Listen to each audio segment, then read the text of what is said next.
Yan. Sabihin nyo sa katabi nyo, huwag kang matutulog. Baka hindi ka na magising pag natulog ka. Okay, basahin natin ito. Basahin natin. Luke chapter 2, 1-7. Sabay-sabay tayo, please. Nang panahon yaon, iniutos ng Emperador Augusto na magpatala ang lahat ng nasasakupan ng imperyo ng Roma. Ang unang pagpapatalang ito ay ginawa ng si Cirenio, ang gobernador ng Syria. Kaya't umuwi ang bawat isa sa sariling bayan upang magpatala. Mula sa Nazareth, Galilea, si Jose pumunta sa Bethlehem, Judea, ang bayang sinilangan ni Haring David, sapagkat siya mula sa angkan ni saan manggagaling si Kristo? Sa lahi ni David. Okay. Verse 5. Kasama niyang umuwi upang magpatala rin si Maria na kanyang magiging asawa na noon ay kagampan. Samantalang naroon sila, dumating ang oras ng panganganak ni Maria at isinilang niya ang kanyang panganay at ito'y lalaki. Binalot niya ng lampin ang sanggol at inihiga sa isang sabsaban sapagkat wala ng lugar para sa kanila sa bahay panuluyan. Okay, dahil ito, huwag nating sayangin ang darating na Pasko. Huwag nating sayangin ang Paskong darating. Bakit? Maunawaan natin mamaya yan. Ngunit, pansinin po ninyo, minsan tinalakay ko po yung bago maglihi si Maria o bago magpakasal si Maria at saka si Joseph, natagpo ang naglilihi, nagdadalang tao. Di ba? Makita natin, tatakasan na sana ni Jose. Pero kinausap siya ng anghel para sabihin, Jose, pakasalan mo si Maria. Bakit? Kasi naglilihi siya, manganganak siya ng isang lalaki, tatawagin ito Emmanuel. At ito'y sa pamamagitan ng ng banal na spirito. Huwag sayangin ang Paskong darating. Nang panahon ngayon, eto po, lumaki na ang tiyan, manganganak na, eto, kailangan umuwi siya sa bayan ni David sapagkat si Joseph ay galing sa lahi ni David. Tandaan natin, ang ating Panginoong Kristo ay manggagaling sa lahi ni David. Ngayon, eto, nang panahon ngayon, bakit nasabay ito? Niutos ng Emperador Augusto na magpatala ang lahat ng nasasakupan ng imperyo ng Roma. Halimbawa, Pilipinas, mag-eleksyon na naman. Kailangan magkaroon ng muling pagpaparehistro. Ano po, kung saan ka nakatira, doon ka. O kung nakatira ka diyan sa Pangasinan, sino taga Pangasinan? Yun, umuwi kayo doon. Marami pa lang Ilocano ito. Unti-unti na tayo nasasakop ng mga Ilocano. Mga Tagalog, tasang kami. Pagpira, may sigaw pa naman ito. Kapampangan. Okay. Ibig sabihin kung saan ka nakatira, uuwi ka, doon ka magpapatala, doon ka magpaparehistro. Uuwi ka, magpapasensus. Ibig sabihin, pero dito po, makikita po natin dito natapat yun eh. Kaya umuwi ang bawat isa sa sariling bayan upang magpatala, umuwi sa Pangasinan lahat. Aba, siyempre, punong-puno ang mga bahay. Pati mga hotels dyan, punong-puno yan. Mula sa Nazareth, Galilea, si Jose pumunta sa Bethlehem, Judea, ang bayang sinilangan ni Haring David sapagkat siya mula sa kanilahi ni David. Umuwi lang lahat ang mga taga-Judea. Kasama niyang umuwi upang magpatala si Maria na kanyang magiging asawa na noon ay kagampan. Ibig sabihin, talagang manganganak na. Samantalang naroon sila, dumating ang oras ng panganganak ni Maria. Ito ang problema. Wala silang matuluyan. Bakit? Puno lahat. Dahil nagsuwi ang maraming tao. Puno. Okay, tinan ko lang. Gusto magtanong, kung panahon ngayon, halimbawa si Jesus, ngayon isinilang. Kung pamimiliin tayo, sino yung gustong maging Maria? Halimbawa lang. Tasan ka man. Yung, si Lily, nakakahanga. Sige ba? Ayun. Yung pipiliin ka ng Diyos. Na, di ba? Isipin mo, magiging Maria ka. Nanay Dionisia, magiging Maria ka. O sino naman yung nangangarap maging Jose? Jose, ano ba panalanan? Jose. Wow. Praise the Lord. Bakit ayaw nyo? Yung panahon ngayon, yung panahon noon, magiging Maria ka. Halimbawa, sa panahon natin, isisilang ang Panginoon. Magiging Maria ka. So, wag na Maria, Grace. Pinili ka ng Diyos para maging nanay ni Jesus. Ano ba? Walang katakot-takot si Grace. Kahit na nga SOL1, walang katakot-takot yun. Diba? Talagang post-encounter, walang katakot-takot. Talagang itutuloy ko lahat. Makagraduate lang. Okay, eto, pakinggan nyo. Ba't ba napunta nung kaysan? Okay, eto, sabi, huwag sayangin. Ibig sabihin, ako nagagalak at natutuwa ako pag may mga taong katulad nito na handang magbigay ng buhay. Alam niyo kung bakit? Kung panahon iyon, pag-uusapan natin, ikaw ay Maria, ikaw ay Jose, o kaya ikaw ay bahay, kakatok sa iyo. Pero dito, alam niyo po, alam niyo rito, noong pa lang talagang tinatanggihan ng Panginoon. Kakaawa na. Isipin mo, kung alam mo na Panginoon ay susunod, kakatok sa iyo. Parang awa na ninyo, manganganak si Maria. Isipin mo, ang ipanganganak ay tagapagligtas. Pero tinanggihan ng marami. Sayang, di ba? Tignan nyo ito, huwag sayangin ang pagkakataon. Bakit? Huwag sayangin itong pagkakataon nito. Isipin nyo, sabi dyan, samantalang naroon sila, dumating ang oras ng panganganak ni Maria, isinilang niya ang kanyang panganay at ito'y lalaki, binalot niya ng lampin ang sanggol, inihiyaga sa isang sabsaban, sapagkat ano? Wala nang lugar para sa kanila sa bahay. Paano na yan? Kaya ang tanong ko kanina, kung pipiliin kang Maria, papayag ka ba? Kung pipiliin ka ba Joseph, papayag ka ba? Kung sa panahon ito, kakatok si Maria, si Joseph at sasabihin, kakatok sa bahay mo.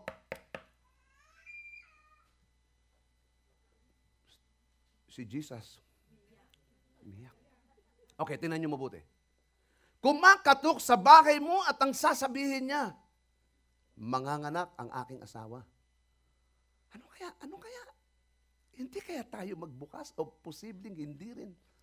Posibleng pagbuksan natin kahit sa isang sulok lang. Di ba? Pero bakit dito, mga kapatid, bakit dito may mga taong hindi nagbukas? Napakasayang.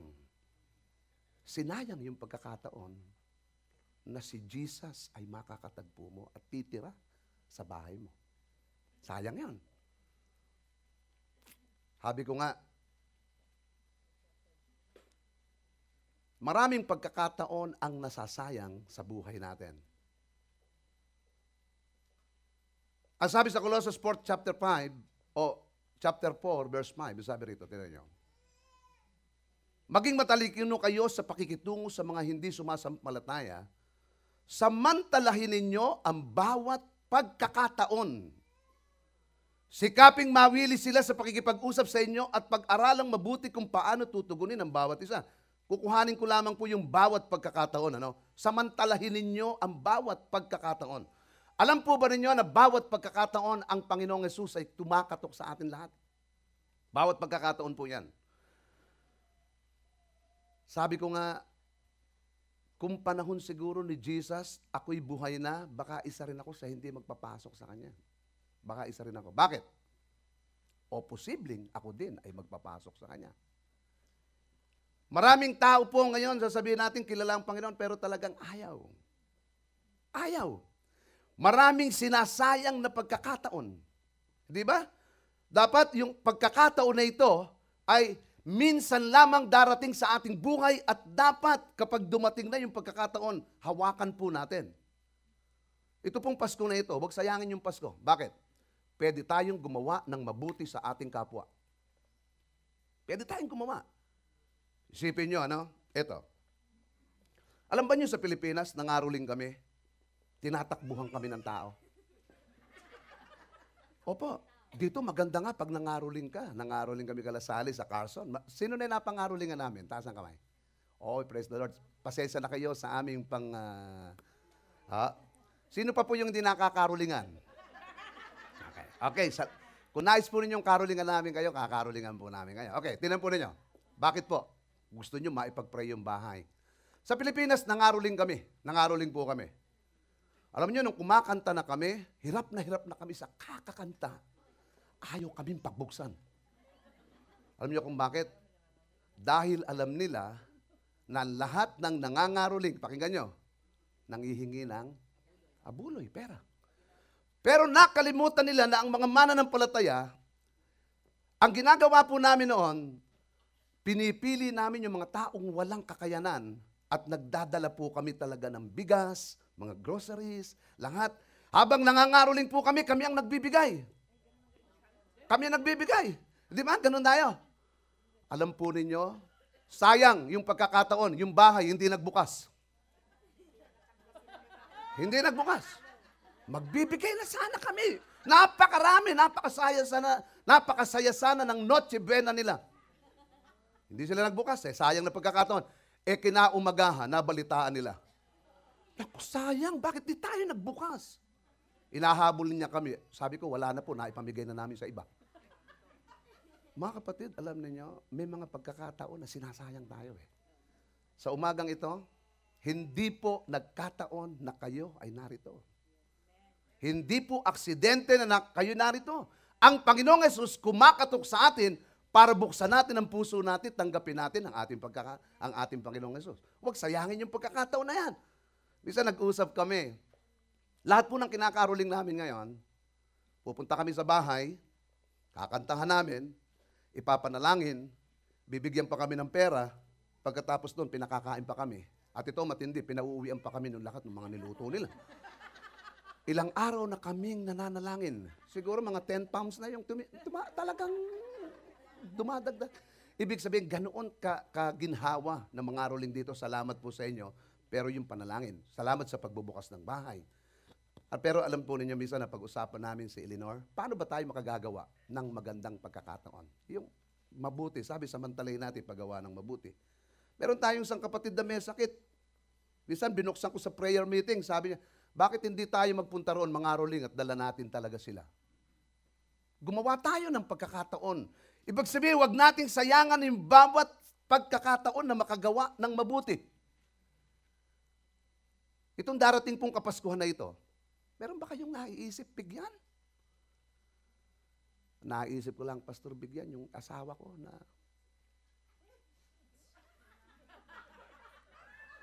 bukod sa pamilya, meron ba kayong naiisip bigyan?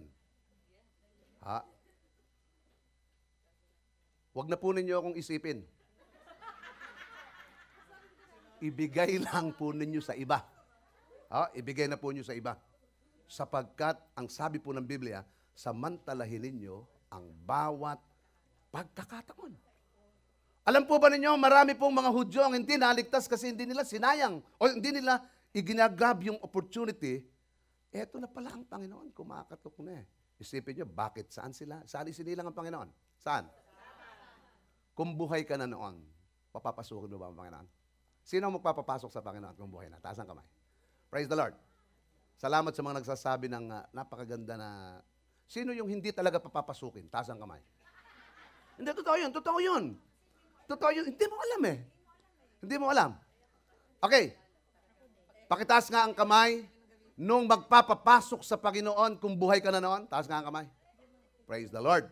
Sino yung hindi magpapapasok? Praise God.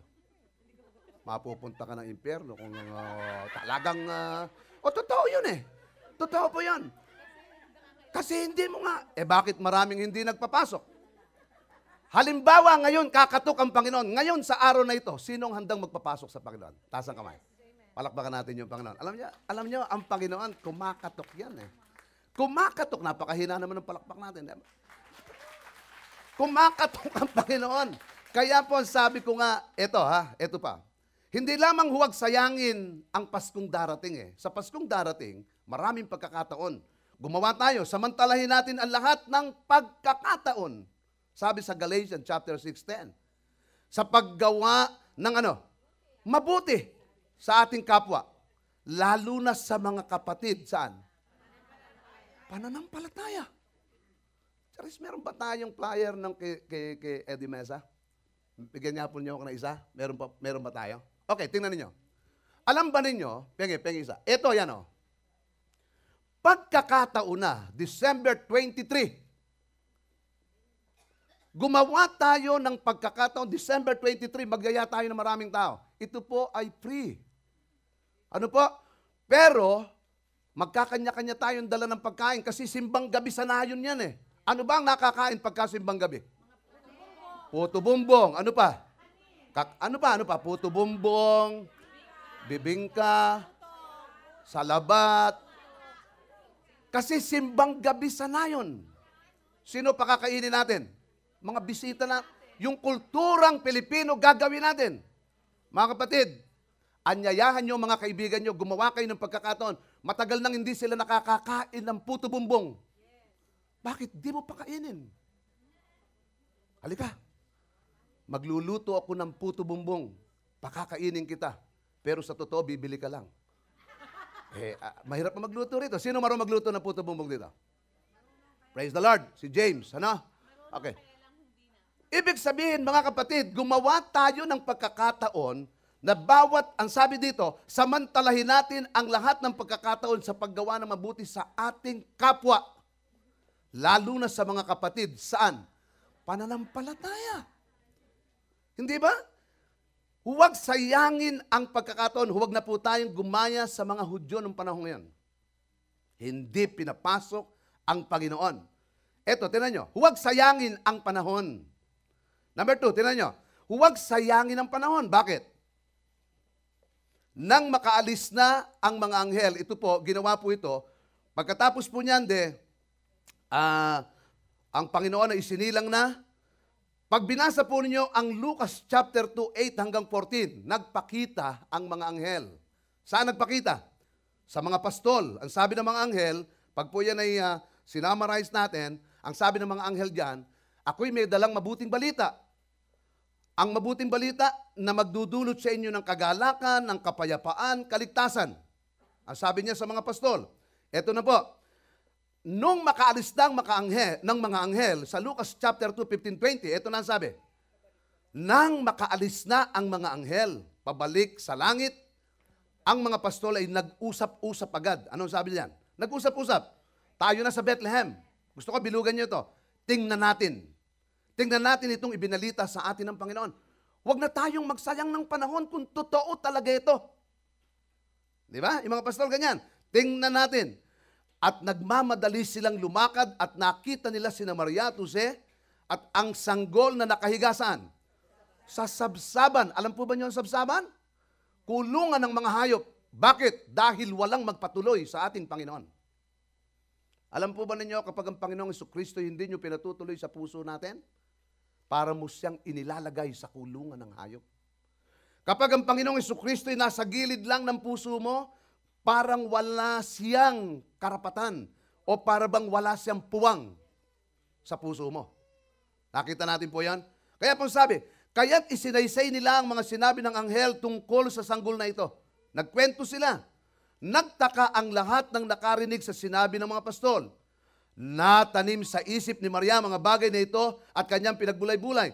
Umalis ang mga pastol. Ano ang ginawa? Nagpupuri sa Diyos. Nagpapahayag sa kanyang kadakilaan dahil sa lahat ng narinig nila at nakita na ayon sa ibinalita sa kanila ng anghel. Mga kapatid, gusto ko pong makita lamang dito, pakita sa inyo, yung walang sinayang na panahon itong mga pastol na ito. Tingnan natin. Hindi mo pa nga nasusubukan, ayaw mo nang tingnan. Di ba nga ganun tayo? Bago natin hatulan, tingnan muna natin kung totoo. Ganito rin po rito. Totoo ba itong sinasabi ng mga anghel na ito? Halika, wag na tayong magsayang ng panahon. Mga kapatid, tingnan natin kung talagang ang Kristo na tinanggap nila ay bumabago ng buhay. Huwag sayangin ang pagkakataon. Huwag sayangin ang panahon. Sino nagbabasa sa atin ng Revelation? Ngayon, taas ang kamay. Nabasa ba niyo yung Revelation chapter 6? Okay? Ano ang kulay ng mga kabayo roon? Kabayong puti, kabayong pula, kabayong itim, kabayong maputla. Alam mo ba niyo, may mga ibig sabihin yan?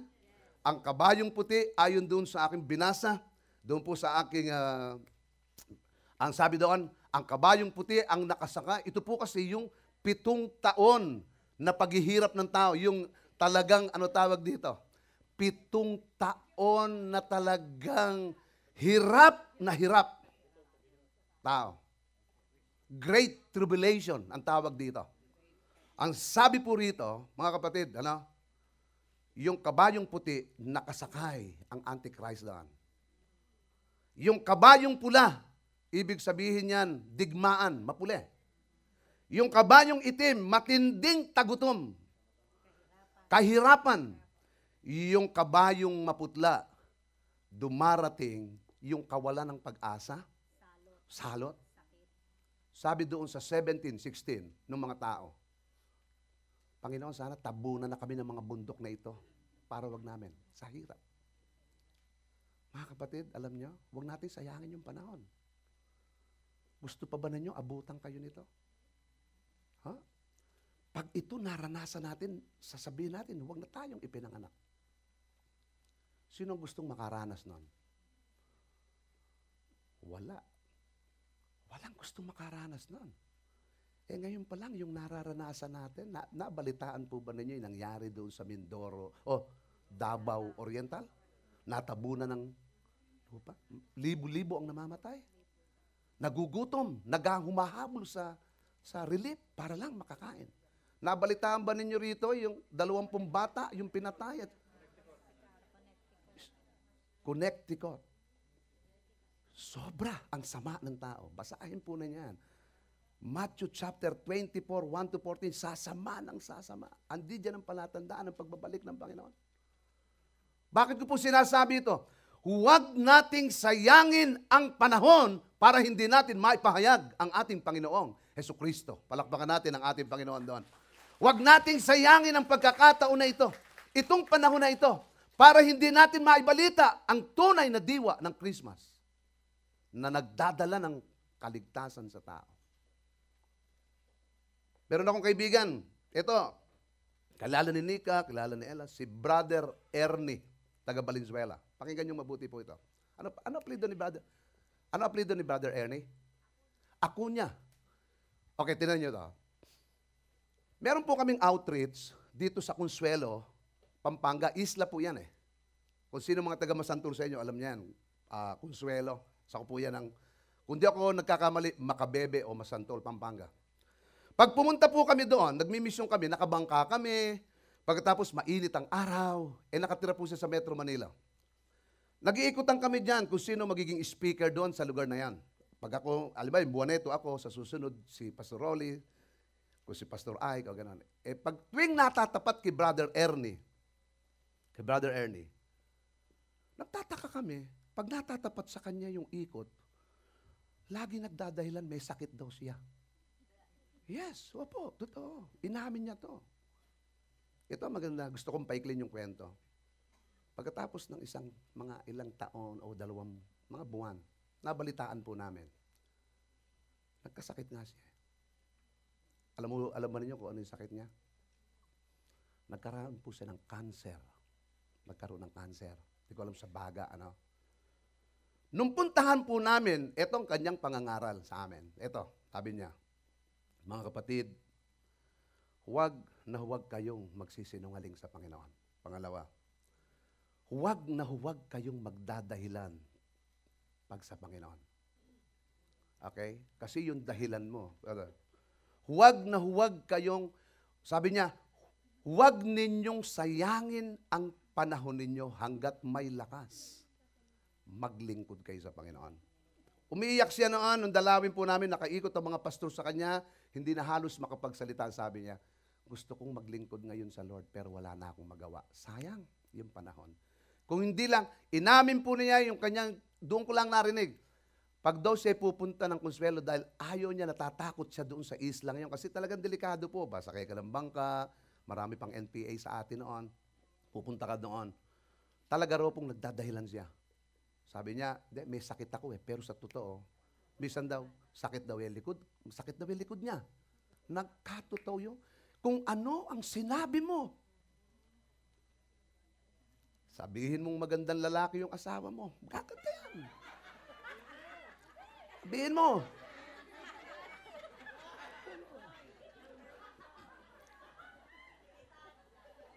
Alam po ninyo, pagkatapos po ng ilang araw, dinalo namin, tanda ko po hanggang ngayon. Siguro po nakakaraan na po doon, mga 20 taon na. Natandaan ko po yung sabi niya, huwag kayong magsisinungaling pagdating sa ating Panginoon. Huwag kayong magdadahilan. Kaya po yung sabi niya, na maglingkod kayo habang may panahon. Hindi nyo alam eh. Hindi nyo alam. Kaya ang sabi rito, sabi sa Ephesians chapter 5, 16-17, sapagkat masama ang takbo ng daigdig. Samantalahin ninyo ang bawat pagkakataon na kayo'y makagawa ng mabuti. Huwag kayong mga hangal, unawain nyo kung ano ang kalooban ng Panginoon. Samantalahin ang bawat pagkakataon. Huwag sayangin ang panahon talaga. At sa lahat ng pangyayari sa daigdig ito, nagaganap ang panahong itinakda ng Diyos, ang panahon ng pagsilang, panahon ng pagkamatay, ang panahon ng pagtatanim, panahon ng pagbunot ng tanim. May panahon ng pagsilang.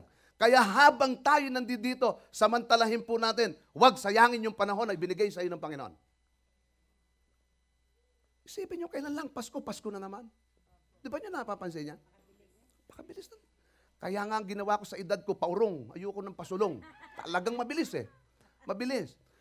Makikita po natin dito kung papaano dumarating talaga. Sobra ang sama ng tao. Sabi ni Brother Lito, si Brother Lito nasa post office nung nagpapatotoo siya. Alam mo yung mga stamp sa post office? Di ba? Pagka Christmas, ano yung mga binibili, Brother Lito? Pero yung Holy Family, ayaw nila. Ayaw nila. Ano ang binibili?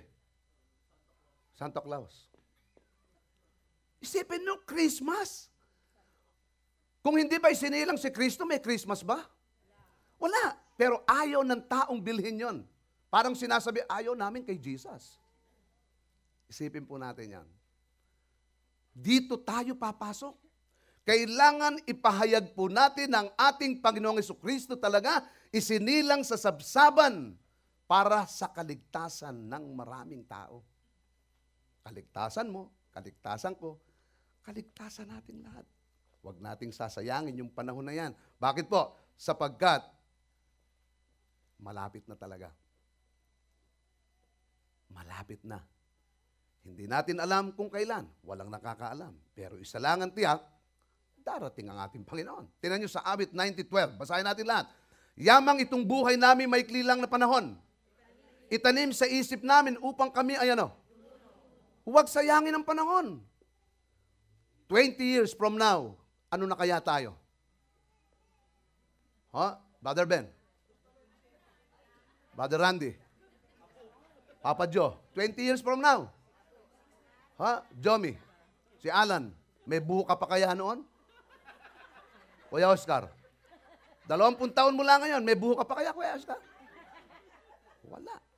Pero, anuman ang dumaang panahon at tayo'y nasa Panginoon, naglilingkod tayo sa Panginoon, niluluwalhati natin ang Panginoon, nauubos ang panahon ng mayroong kabuluhan. Iyan ang dapat nating ipaglingkod sa ating Panginoon. Palakpakan natin ang Diyos na buhay. Ubusin yung panahon. Ano ba? Ano ba naman? Meron ba isang taong nakapagdala ng kayamanan sa langit? Wala. Pero ito ang kinahuhumalingan ng mga tao. Hindi mo sinasabing masamang maghanap buhay, masamang kumita ng pera, hindi masama. Pero tandaan po natin, ang pag-ubusan natin ng panahon ay ang ating Diyos. Kaya kung kayo nagpo-post encounter, tama lang. Mag-aral. Kung nag-SOL1, tama lang. Lahat ng papasok ng encounter, tama lang. Alam niyo kung bakit? Dahil ginagawa nating lahat ito para sa kaluwalhatian ng ating Panginoon. Palakpakan natin ang ating Diyos na buhay doon. Ano po? Huwag sayangin yung panahon. Sabi ko nga, ayokong masayang ang panahon na ito. Sabi, eto pa, huwag sayangin ang pangako. Ito ang matindi. Huwag sayangin yung pangako. Bang, meron ba, nandiyan ba bang, tingnan ninyo ito ha, basahin natin. May isang tao noon sa Jerusalem, ang pangalay Simeon, matapat at malapit sa Diyos. Ang lalaking ito'y naghihintay sa katubusan ng Israel. Sumasa kanya ang Espiritu Santo at nagpahayag sa kanya na hindi siya mamamatay hanggat hindi niya nakikita ang Mesyas na ipinangako ng Panginoon. Sa patnubay ng Espiritu, pumasok siya sa templo at nang dalhin doon ang kanyang mga magulang, ang sanggol na si Jesus, upang gawin ang hiningi ng kautusan. Sabayan niyo ako, siya'y kinalong ni Simeon, ito'y nagpuri sa Diyos, na ang wika, kunin mo na Panginoon ang iyong abang alipin, ayon sa iyong pangako. Yamang nakita na ng aking mga mata ang iyong pagliligtas, na inyanda mo para sa lahat ng bansa. Liwanag itong tatanglaw sa mga hentil at magbibigay karangalan sa iyong bayang Israel. Ano ang pangako ng Pasko? Ano ang pangako ng pagsilang ng Panginoon? Ano? Kaligtasan. Mga kapatid, kaligtasan. Pansinin niyo ito. At diba si Bang, liga nga, kuhanin mo nga ito. Bang, mabubuhat mo ba yan? Alam niyo, tulungan nga natin. Okay. Ito pangako ito. Mamaya, lahat ng pupunta sa Christmas party natin, ito pangako ito eh. Okay. Okay. Ha? Sige. Lahat ng pupunta sa Christmas party, pangako na kung mabubunot ang pangalan mo, ba magkakaroon ka nito? Ha? O sige na. Pero kailangan, may ticket ka. Makapupunta ka mo naman. At ito. Nakikiusap ako sa inyong lahat, pumunta kayong lahat sa Christmas party natin mamaya. Alam niyo kung bakit? Sapagkat yung pong ating lugar ay nakahanda na, yung pagkain ay nakahanda na, kailangan na lamang po nating magbayad para tayo pakainin sa lugar na yon. Okay, eto pa. Ito 42 inches to. Pangako yan eh. Pag nabunot yung pangalan mo, kailangan ibigay sa iyo yan. Pangako yan. Alangan naman na nabunot yung pangalan mo, iuwi pa rin ni Randy yan. Hindi. Pangako ng kaligtasan ang ating Panginoon. Ang pagsilang ni Kristo ay may pangakong buhay na walang hanggan. Pero kailangan tanggapin mo ang ating Panginoong Jesucristo. Mga kapatid, yung pangako na yan, sino pupunta mamaya sa Christmas party natin? Taas ang kamay. Sino yung hindi, wag na ninyong itaas. Mga kapatid, wag, nagbibiro po lang ako, pumunta po kayo, please lang. Gusto namin kayong makasama. Yung mga walang ticket, may mga kapatid tayong may sobra ang ticket, kuhanin na lang ninyo. Sabihin nyo, huhulugan na lang ninyo. Makapunta lang kayo. Pag hindi kayo nagpunta, mabibilanggo si Sister Prime at saka po si Ninang M. Tandaan ninyo yan. Tutupusin din natin yan.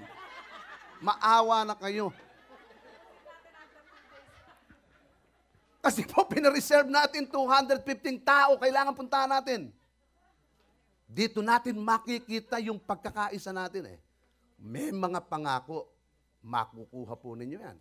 Ibig sabihin na ito, at ito ang ipinangako sa atin ni Kristo. Ano ang pangako ni Kristo? Buhay na walang hanggan. Sino ang magkakamit ng buhay na walang hanggan? Lahat ng tumanggap kay Kristo. Sapagkat kamatayan ang kabayaran ng kasalanan, ngunit ang kaloob ng Diyos ay buhay na walang hanggan sa pamamagitan ni Kristo Jesus na ating Panginoon. At buhat sa kayamanan niyang hindi mauubos, ibibigay niya ang lahat ng inyong kailangan sa pamamagitan ni Kristo Jesus. Pakinggan niyong mabuti ito. Lahat ng sumampalataya kay Kristo, ang pangako, kaligtasan. Sino ang gustong maligtas sa buhay na walang hanggan? Taas ang kamay. Praise the Lord. Sino ang gustong makasama ng Panginoon? Tayong lahat. Alam mo, pangako yan. Ang Diyos ba natin ay magsisinungaling? Ano ang dapat lamang natin gawin? Makukuha mo ba TV kung hindi ka pupunta mamaya?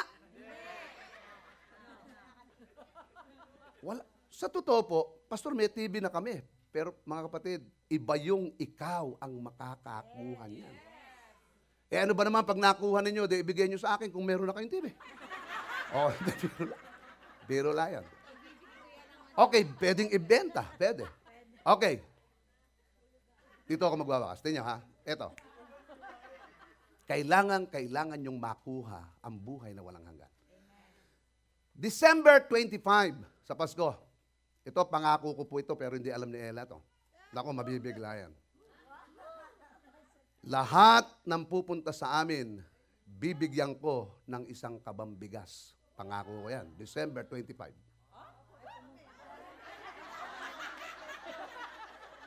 Isang kabang bigas. Teka muna yan. Pero, pag hindi kayo pumunta sa amin, hindi nyo makukuha yung isang kabang bigas na yan. Mamaya-maya yun. Paano nyo makukuha isang kabang bigas? Pupunta kayo sa amin sa December 25.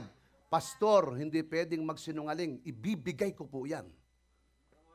Hindi ko nga alam kung mapapagalitan ako diyan. Yeah.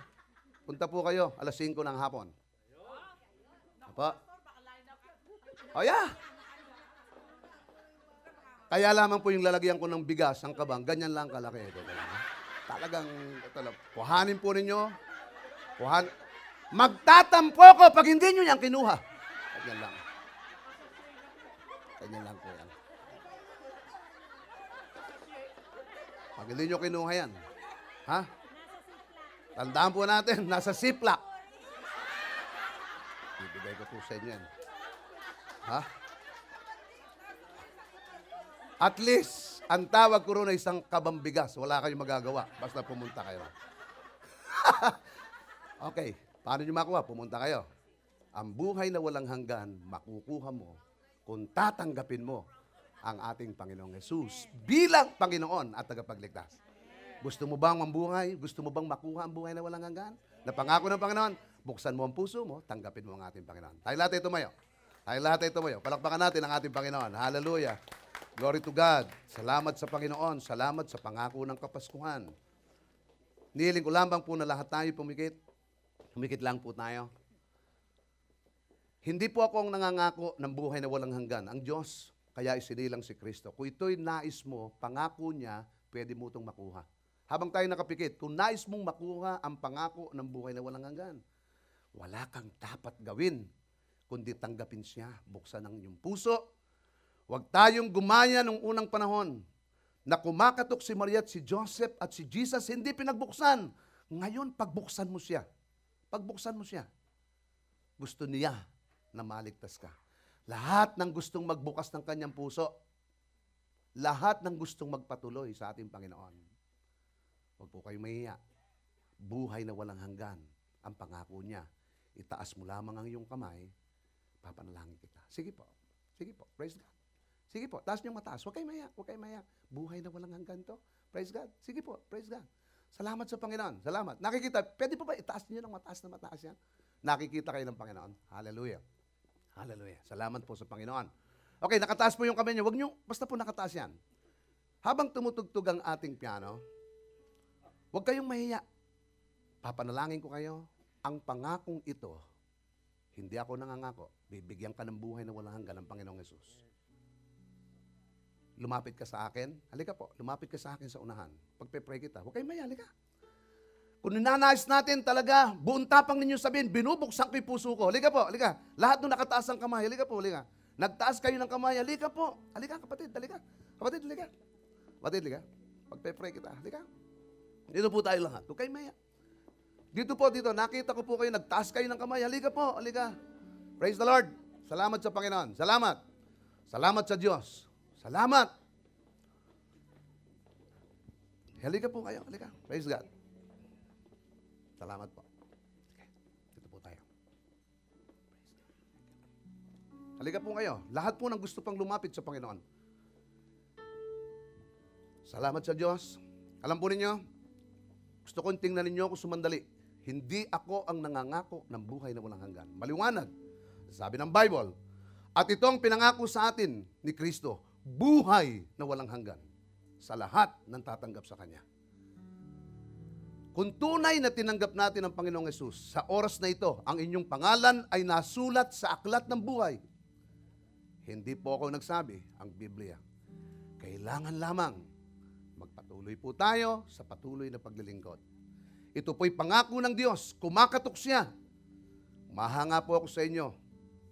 Kung si Kristo'y kumatok ngayon, binuksan po ninyo. Bibigyan po kayo ng buhay na walang hanggan. Pwede po ba tayong pumikit sumandali? Sumunod kayo sa aking panalangin. Ilakasan po natin, dakilang Diyos. Tinatanggap ko po ang pangako ng buhay na walang hanggan. Patawarin mo po ako. Nagsisisi ako ng kasalanan ko. Binubuksan ko ang aking puso. Tinatanggap kita bilang Panginoon ko at tagapagligtas ko. Mula ngayon, ikaw na ang aking Panginoon at tagapagligtas. Maghari ka sa aking buhay. Salamat sa buhay na walang hanggan na pangako mo sa akin. Sa pangalan ni Jesus. Amen. Ako na lang po ang mananalangin. Lord, isulat mo po ang kanilang pangalan sa aklat ng buhay. May mga problema, may mga sakit, may mga pangangailangan. Salamat sa iyong pangako, kaghalakan, kapayapaan, kaligtasan. Ibigay mo po ito sa kanila sa oras na ito. Salamat po, Panginoon. Pinagtatagubilin ko po sila sa iyo. Sa pangalan ni Jesus, ang lahat ay magsabi ng Amen. Palakpakan natin ang Panginoon. Hallelujah. Huwag muna po kayong aalis. Huwag lang po kayong aalis sumandali.